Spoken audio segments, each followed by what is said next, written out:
अध्यात्म साधना का तीसरा सिद्धांत है उत्कृष्ट उद्देश्य। नमस्कार, भक्ति कथा और कहानी में आपका स्वागत है। आध्यात्मिक साधनाएं केवल उन्हीं लोगों की सफल होती हैं जिनका उद्देश्य ऊंचा हो, जो सामान्य से अलग सोचते हों, जो देश धर्म और संस्कृति के हित में सोचते हों।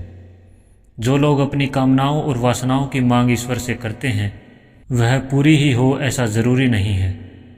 असल में हमसे बेहतर हमारा भला और बुरा ईश्वर सोच सकता है। अगर हम खुद को ईश्वर को समर्पित कर सकें तो विश्वास रखिए ईश्वर हमसे बेहतर हमारा ख्याल रखता है। इसलिए हमें उससे कुछ मांगने की, उसके सामने हाथ फैलाने की या गिड़गिड़ाने की ज़रूरत नहीं है। हमारी ज़रूरत की हर चीज़ को वह समय आने पर स्वयं हमारे सामने प्रस्तुत कर देता है, ऐसा मेरा अनुभव और विश्वास है। देवीय शक्तियाँ यह देखती हैं कि हम किस मकसद से उनकी साधना कर रहे हैं। अगर सांसारिक कामनाओं और वासनाओं के घटिया मकसद को लेकर हम साधना कर रहे हैं तो विश्वास रखिए हमें साधना का वह फल नहीं मिलेगा जो मिलना चाहिए या जिसकी हम आस लगाए बैठे हैं। ईश्वर उसी की सहायता करता है जो अपनी सहायता आप करता है। इस सिद्धांत को आप हमेशा याद रखिए। खुद मेहनत करने के झंझट से बचने के लिए अगर हम साधना के सरल मार्ग से सफलता पाने की आशा रखते हैं तो जान लीजिए कि आप खुद को धोखा दे रहे हैं। हमारे क्षेत्र की एक घटना कुछ ऐसे है कि एक बार एक विद्यार्थी जिसने 10वीं कक्षा पास करके 11वीं में विज्ञान विषय में प्रवेश लिया, उसने विषय का चयन तो कर लिया था, लेकिन उसे गणित और विज्ञान बड़े पेचीदे विषय लगे। फिर एक दिन उसने कहीं से पढ़ सुन लिया होगा कि हनुमान जी अपने भक्तों की सभी समस्याओं का समाधान कर देते हैं, संकट मोचन नाम तुम्हारो। तो वह हनुमान जी का भक्त हो गया। अब वह दिन भर पढ़ाई करने के बजाय खुद को कमरे में बंद करके पता नहीं क्या भक्ति करता था। उसके घर वालों ने तो उसे पागल घोषित कर दिया था, परंतु क्या वह पागल था?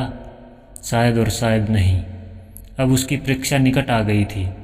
घर वालों ने कहा कि परीक्षा तो देने जाएगा ना, तो उसने मना कर दिया और कहने लगा कि सब हनुमान जी देख लेंगे।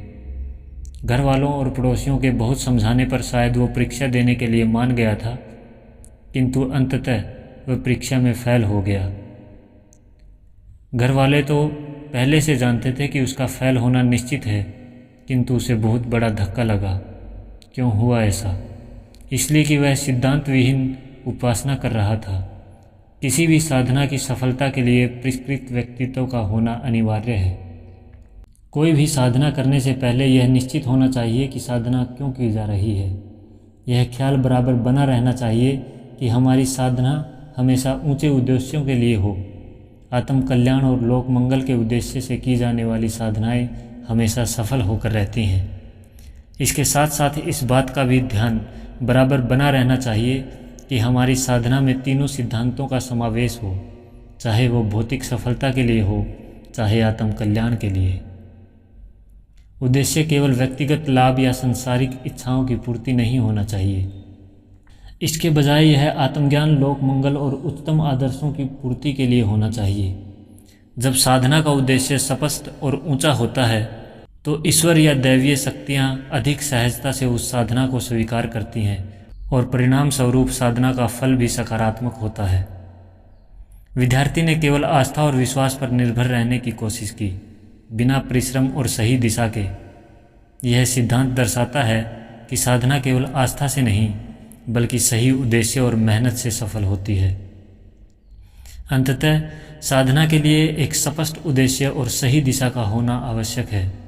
आत्म सुधार और समाज के लाभ के लिए की जाने वाली साधनाएं हमेशा फलदायी होती हैं, बशर्ते कि इन साधनाओं का पालन किया जाए। जय हिंद।